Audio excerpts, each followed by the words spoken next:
وقت بخیر، بیننده حرف آخر هستید. یکی از کشورهایی که سالهاست هشدار میده جمهوری اسلامی تهدیدی علیه مردم خودش و امنیت منطقه و جهان اسرائیل. این هفته من در اسرائیل هستم و مهمان من شخصیه که شاید این روزها یکی از تأثیرگذارترین آدم‌های روی کره زمین باشه درباره آینده جمهوری اسلامی. در دقایق آینده شاهد گفتگوی من خواهید بود به صورت اختصاصی با بنیامین نتانیاهو، نخست وزیر اسرائیل.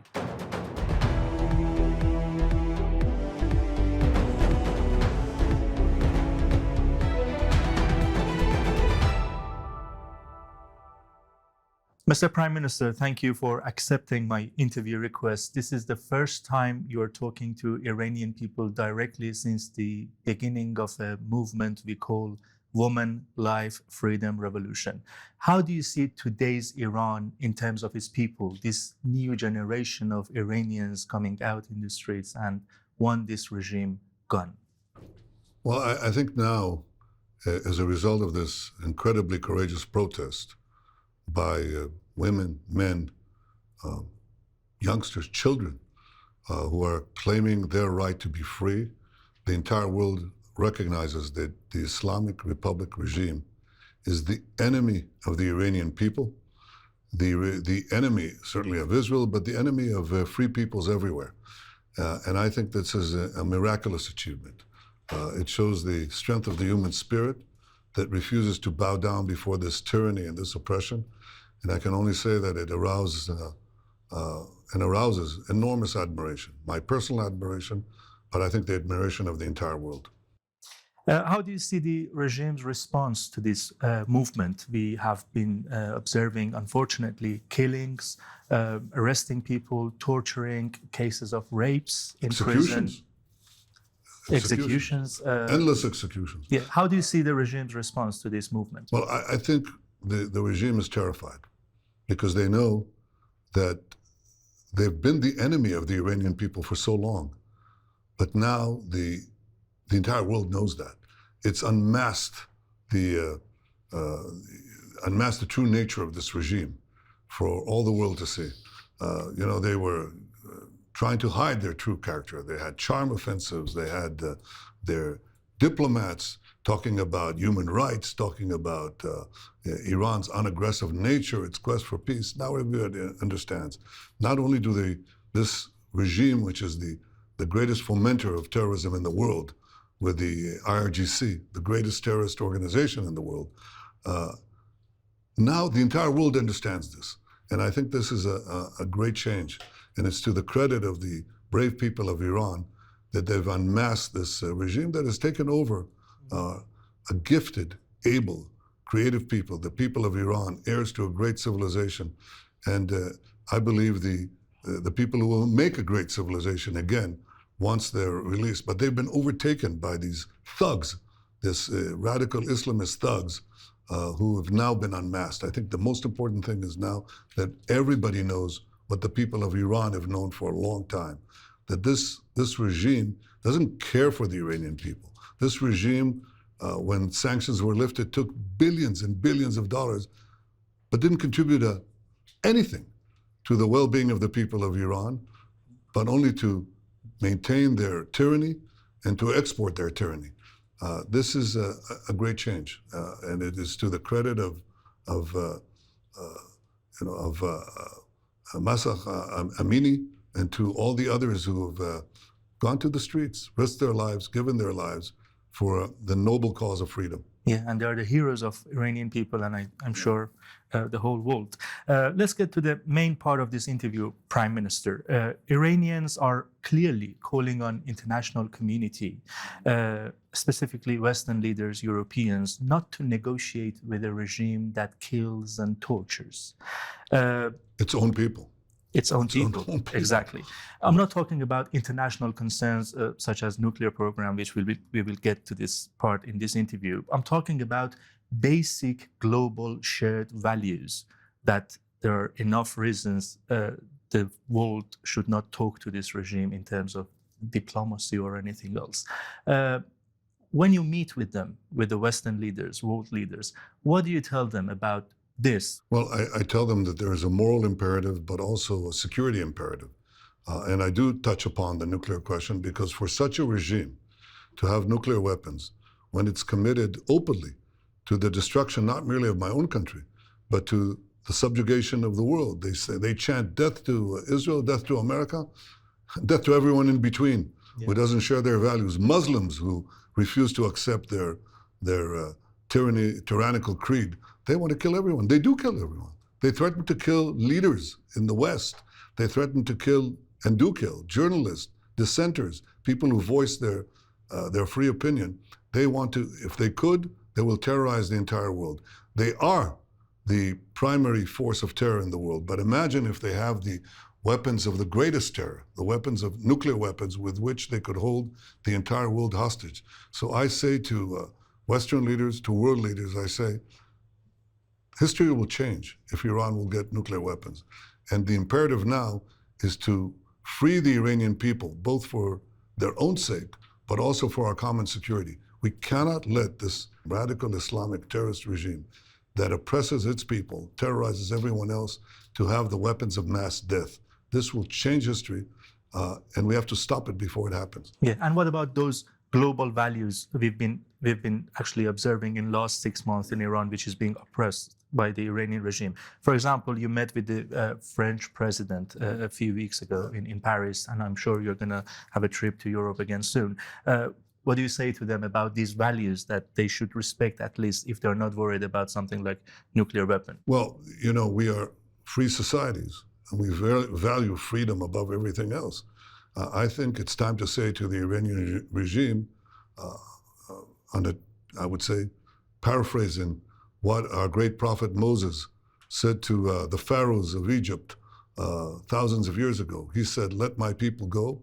And I say to Western leaders, let us stand together before the Iranian regime and tell them, let your people go. Let your people be free. Let your people be free of your radical tyranny.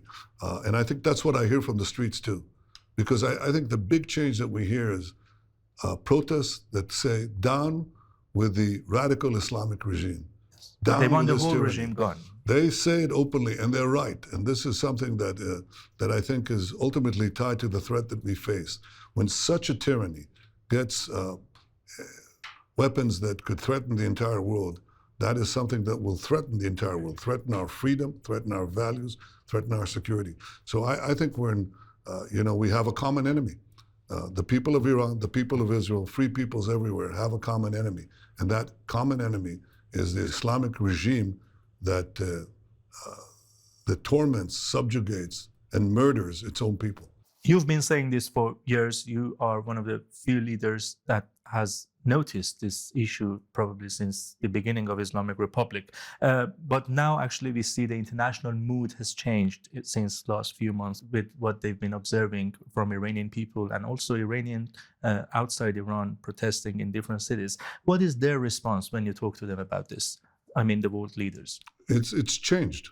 I think there was a tendency before to acquiesce to this tyranny, or to at least pretend that it's not as dangerous and as horrific as it is. That has changed, and I'm happy to say it's changed across the board. But first comes the recognition of a problem, then comes the action to solve the problem. And what we need to do is to combine our efforts to act against this murderous clique that has hijacked Iran from its people. That requires a combination of crippling sanctions against, for example, the IRGC. This is a fomenter of terrorism and tyranny unlike any other on earth. Well, let's apply crippling sanctions. And secondly, let's have a credible military response and a military threat against the potential development of nuclear weapons by this thuggery. I think you have to understand that until recently, people didn't understand this. They treated Iran as the Iranian regime as a legitimate government of the people of Iran. Exactly. And now they're illegitimate. People now understand this. When I speak to Western leaders, they understand this. And I have to say, it's not only the leaders who understand it. Across a very broad political spectrum right now in the West, Iran is seen for what it is. But seeing what Iran is the prerequisite and the prelude to acting against what Iran could be. and what it continues to be. And I think that action is required. Yeah. A clear example, which I know is your concern too, and you mentioned in this interview, designating IRGC as a terrorist organization by European Union and also the British government. Do you agree they need to designate IRGC as a terrorist organization? I think it's self-designating. I mean, all you have to do is, you don't even need special intelligence, of which I have a lot, but you don't need it. You can see it. It's evident to everyone. The IRGC is the foremost terrorist organization in the world. Yeah. It exports terrorism. They don't even hide the fact that they're out to kill American officials, elected officials. They're out to kill journalists who speak their mind anywhere, in London or in New York or any other part of the world. And of course, you don't have to hide the fact of what is being done in the name of these horrors inside Iran itself. I mean, all these things are part and parcel of the same Iranian system. Is the IRGC terrorist organization? What is it? If this is not terrorism, I don't know what terrorism is. So is this in your agenda when meeting with the Western leaders? Yes, I speak to them about that, but I go well beyond that, I can assure you. Of course. The Iran nuclear deal, Mr. Prime Minister, you mentioned as well. How do you see the regime's nuclear program now? We had the IAEA reports, which a copy of that has been seen by the Associated Press, confirming experts found 83.7% enriched uranium in Iranian facilities. In your opinion, in what stage the Islamic regime is at in terms of its nuclear program? Well, it's moving forward dangerously into a dangerous zone. It's true that our actions, among other things, have delayed them by at least a decade, but it doesn't mean that it stopped them. So they thought they would be 10 years ago where they are today, but they're still moving it. And this has to be stopped. We should tell them that they should, if they cross over the threshold of becoming essentially a nuclear power, if you will, on the threshold of becoming a nuclear power, that is something that we cannot tolerate. And I think that we have to have a common message. I'm trying to expand that message as far as I can, as best as I can. But I think that it's not merely our security and the security of the world that is involved. It's also the hopes of the Iranian people. See, once they have nuclear weapons, they will feel that they are invulnerable. They'll feel that they're there forever. And one of the things they want through the acquisition of nuclear weapons is not merely to terrorize the entire world and destroy good chunks of it. It's also to be able to be free from the threat of being deposed themselves. They think they'll buy immunity. So if you're for freedom for the Iranian people, if you're for the security of the world, if you're for the stopping of this terror campaign that knows no boundaries, then you have to be against Iran becoming a threshold nuclear state, let alone a nuclear power. That is bad news for the world, bad news for Iran, horrible news for all of us. Did they cross that red line? They didn't cross it for 7 years, but they crossed it recently, perhaps thinking that because the government in Israel changed, they had greater latitude, and they crossed it even further. But we have to tell them there's a line you can't cross, and there'll be a price to be paid if you do. Prime Minister, you said in this new term of your premiership, Iran is in the center of your foreign policy. What does that mean exactly? It's not in the center of my foreign policy. It is the quintessential heart of my foreign policy. I came back into government principally in order to prevent Iran from becoming a nuclear state, to do everything in my power, as I've been doing in my years in this office, to prevent them from becoming a nuclear power, but also to achieve something that is parallel with it. We also opened the path for peace. We struck a deal with 4 Arab countries, some of them very close to Iran, the UAE, Bahrain, also Morocco and Sudan. And I believe we can expand this circle of peace to perhaps even give it a quantum leap. Prime Minister, considering the domestic challenges these days you are facing from your opposition, can you focus on this policy? I never lose focus on the danger from the Islamic regime, never. Because I know that We'll solve our problems in Israel. We have a way of doing that. But if Iran gets nuclear weapons, this will be a problem that all of us will face, and it will change the world. It would also cause the crisscrossing of the Middle East with nuclear tripwires as other regimes who understand the danger of a nuclear Iran will rush to arm themselves. So those who say, oh, well, if we take action against Iran, we will face a war. You'll face a war if you don't. You'll face a war and potentially a horrible nuclear war if you don't. You said, this is your quote, the only thing that can really prevent Islamic Republic from obtaining a nuclear weapon is a credible military plan and action. You said it in a conference a few weeks ago. What does that mean exactly? A clear military plan and action. It's exactly what it means. I don't think it needs elaboration. I think it's self-understood. In another comment you said, in response to IAEA chief's comment, you said nothing will prevent you from protecting your country. Are we close to a military conflict with the Islamic Republic?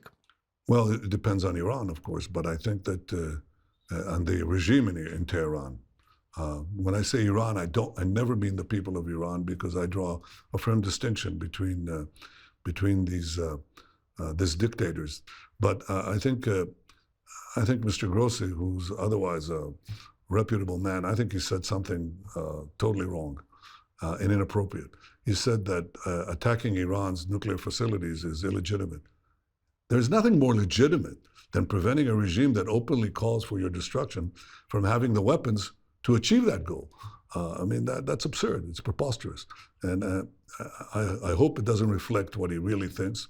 But whether or not it does, we will maintain, as I said, our right to defend ourselves, and in so doing, defend many others, including the people of Iran. Prime Minister, I know you're a busy man. I have some personal questions. We are very close to Nowruz, the Persian New Year. How do you see Persian culture, considering the roots between the Jews and the ancient Iran?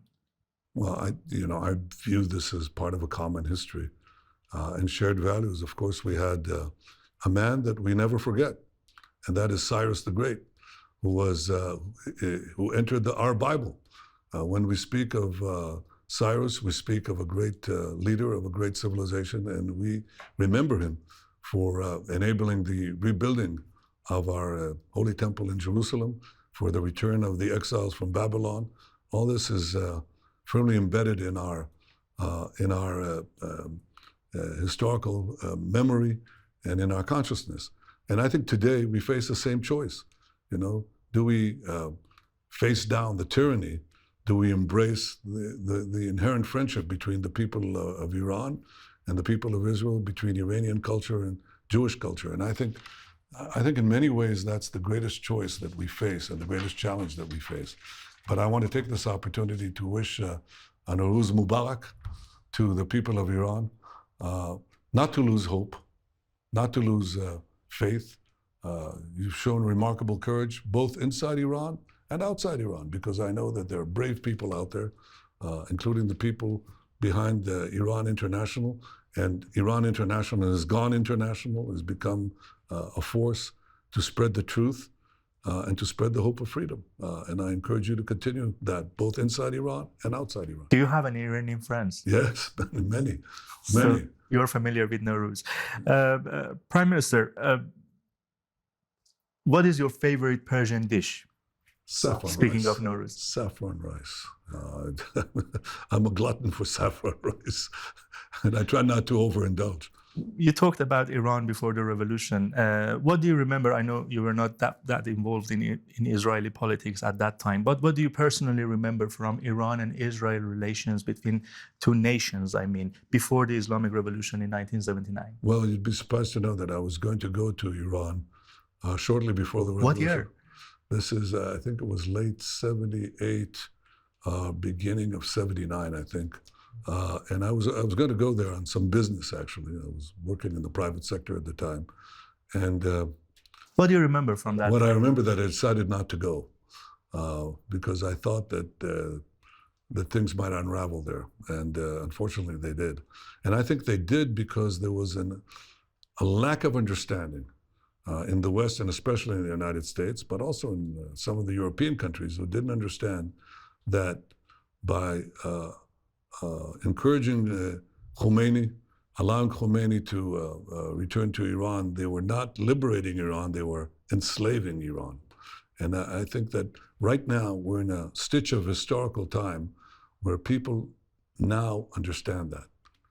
Because, again, of the courage of the people of Iran, but also because Iran is also supplying killer drones to murder innocent people in the heart of Europe. Many people understand today the nature of this regime, and they are, and that's important. It's an important development, but the jury is still out. The jury is still out on all of us. Do we fight tyranny? Do we protect freedom?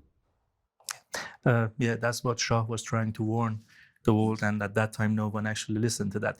Do you see two nations unite soon again? I mean, Iran and Israel. Yes, I think, yes, if this regime no longer will rule Iran, if there will be a freedom movement that succeeds, I think that the friendship between Israel and Iran will surpass anything that we can imagine. We were great friends before the Islamist takeover of Iran. Yeah, of course. Israel had built projects in Iran. I offered recently, when there was a terrible drought in Iran, to send Israeli technology, even now, with the present regime, refused.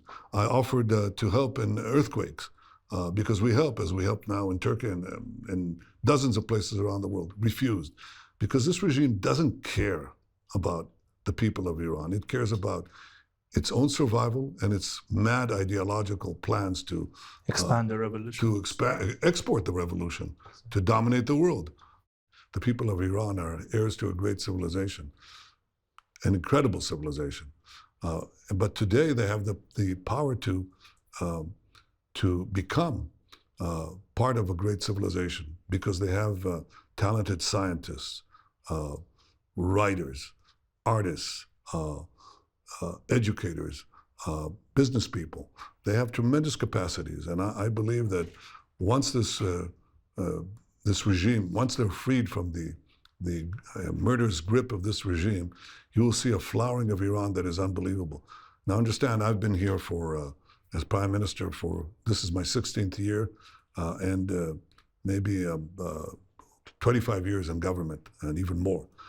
During that time, we effected an economic revolution, a free market revolution that unleashed the genius that is inherent in our people. That genius is inherent also in the people of Iran. But look at what happened to us. We went from $17,000 per capita income when we opened up our markets and our enterprise to, according to the IMF, about $54,000 per capita income. Iran during that time stayed flat. Israel, with less than 10 million people, has a GDP that is equivalent to Iran with almost 10 times the population. So Iran went nowhere. During this time, this regime, the Islamic regime, took all the money that it received by a woefully mistaken policy of the West to try to accommodate this regime. They took it and they didn't invest it in the people of Iran. They didn't invest it in water projects or in agriculture or in health or in earthquake protection or anything else. They just took it and squandered it both on corruption and also on weapons and aggression and terror, and trying to build their nuclear stockpile.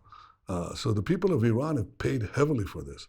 And once that regime is removed, you will see a flowering of Iranian civilization, of economy, of culture, and you will see cooperation between Israel and Iran that people cannot imagine. On the other hand, people didn't imagine that we'd have such a cooperation with billions and billions of dollars of mutual investment between Israel and Iran's neighbor, the UAE. But look at what is happening there.